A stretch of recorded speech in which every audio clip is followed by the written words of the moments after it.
Isang magandang gabi na naman po sa ating lahat at narito na naman po tayo. Bagong dali na naman ito. Kadadali na ngayong araw, gabi ito.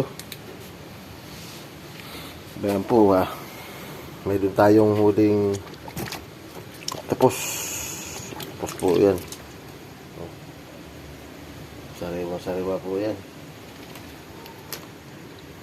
Ating ipipress muna dito at ito yung makaluwag dito sa silidan. Lalagyan natin dito sa timba. Yan. Yan ka lang muna. Tapos ka.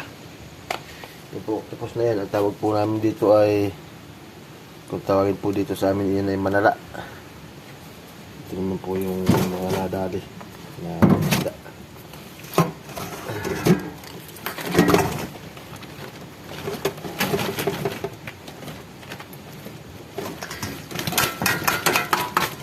Kahit medyo malakas-lakas yung panahon ay tumugpa pa rin nang may pambili ng bigas-bigas at wala ng pambigas-bigas.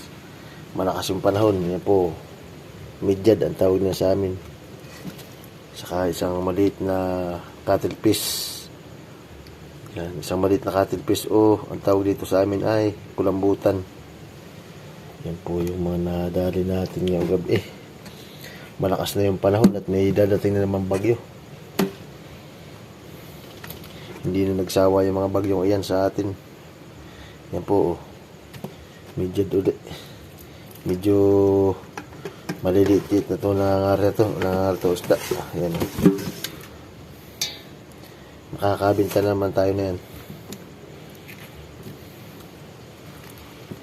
po.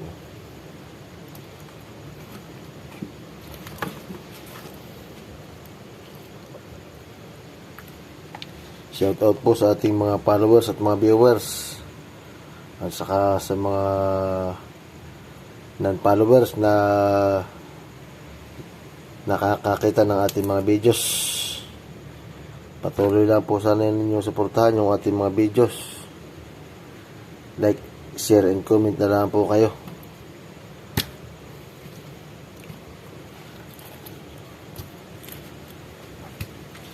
Yan po yung mga naging swerteng daring isda ngayong gabing ito.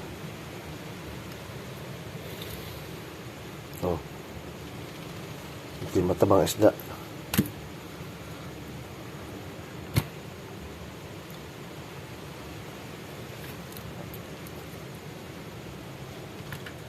Sinubukan lang po na tumugpa kung pwede. Ay pwede po pala naman, medyo malinaw-linaw din pala naman tubig. Akala ko ay labo yung tubig.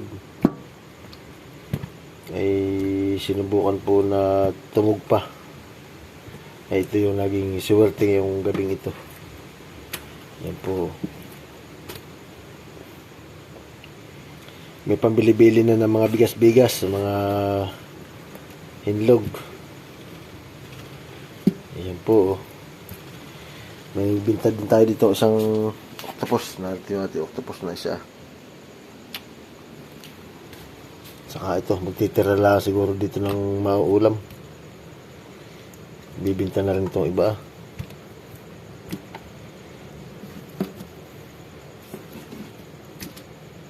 Malakas-lakas yung panahon kaya dito lang sa kalapitan kami nakatugpa. Hindi kami nakalayo ng tayo. Yan po yung naging swerte.